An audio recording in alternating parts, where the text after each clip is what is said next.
All right, let's see how this plugin stacks up to Josh's Kemper profiles. All right, let's get the Kemper going. Where did I put that thing? Where did I put my Kemper?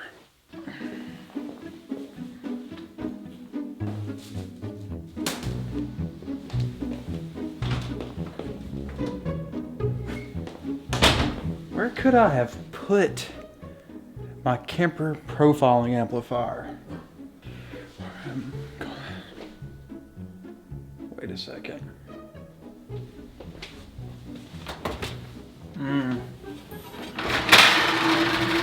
Totally forgot I've been cooking up some tones.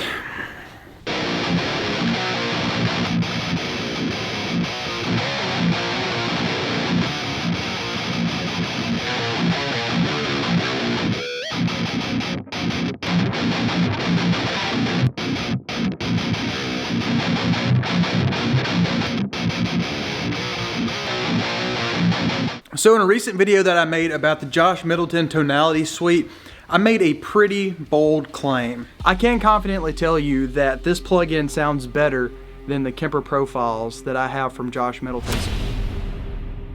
And so in today's video, I'm going to put that claim to the test. What I'm going to do is play some riffs, capture the DI, and I'm going to run the DI through the Josh Middleton Tonality Suite, and then I'll run the DI through my Kemper profiling amplifier with the equivalent profiles for the amp that I'm using in the Tonality Suite. We're going to put them back to back, maybe do them in a full mix and see how they sound, and then we will finally know once and for all, is Josh Middleton's STL Tonality Suite as good as the Josh Middleton Kemper profiles that he makes and sells on his website. So as I'm setting this up, I think obviously a good thing to remember is that we aren't exactly comparing apples to apples with this. With the plugin, you have many more parameters and stuff that you can edit, and you're editing models of the actual amplifiers they has. When you're doing the Kemper profiles, you still have parameters that you can edit. However, you are editing with Kemper's EQ and whatnot, pretty much a still image of the amplifier when Josh captured it at that moment in time. So it's not going to be the same as EQing the amplifier in the plugin, which one would expect that the EQ for, say, the 5150 in the plugin, the EQ for that would react the way he anticipates a 5150's EQ to react. Whereas when you're EQing a Kemper profile, the Kemper has predetermined EQ curves and stuff that you are applying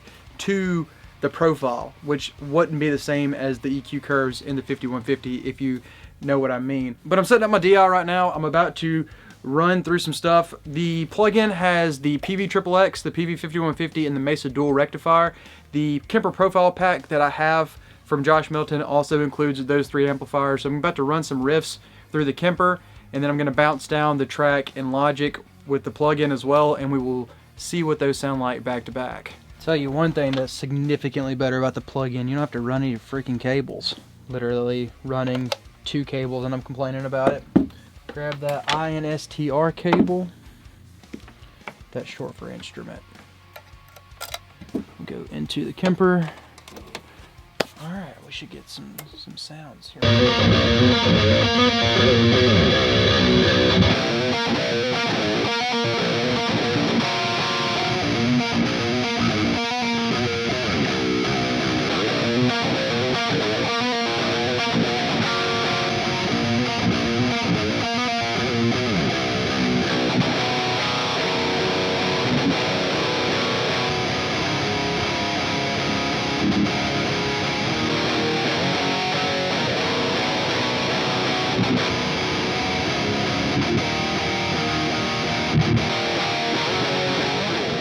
So I'm listening back to some of these comparisons, and I think maybe another thing for us to think about as we are listening to these comparisons is that we're not necessarily trying to see if they sound the same, or if we can pick out minute differences between the tones, or if we really even like which one we like the best. I'm really kind of just looking at it as the overall quality of the sounds that you're getting from the plugin versus the Kemper and vice versa.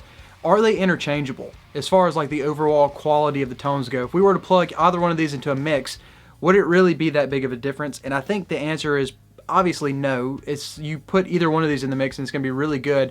And to me, it's kind of cool that the plugin is keeping up with the Kemper, and in some instances I've enjoyed the plugin more than the Kemper so far. And I think really the biggest thing for me is having all the tweakability in the plugin with tones that are the same quality as the Kemper tones that I'm getting. So there have been a few profiles that I wasn't really in love with the profile, like say for instance the 5150. I'm not really crazy about the top end that I'm using for the profile in this comparison. So if that's something that I couldn't really deal with in the mix in a way that didn't really affect the overall quality of the guitar tone, then that's kind of just something I'm stuck with. However, in the plug-in, I have the ability to tweak the top end even more, change the cap some more, all this stuff. I think what I'm really seeing is that they sound very similar as far as the overall quality goes. However, it is difficult to compare the profile versus the plug-in without trying to specifically dial in the plug-in to sound like the profile, which is not what I'm trying to do. So just keep that in mind, that they sound different. They obviously sound very different. And with the profile is what you get. But with the plug-in, then you can do a lot of tweaking in the plug-in, which I think is really the biggest difference here.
If you made it to the end of today's video, thank you so much for sticking around to the end.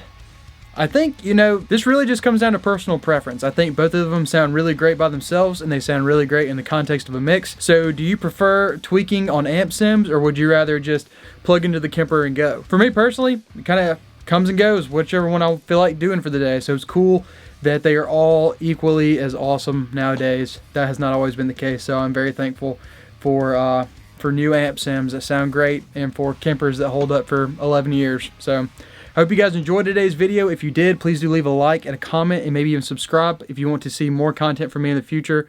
I will see you guys in the next video.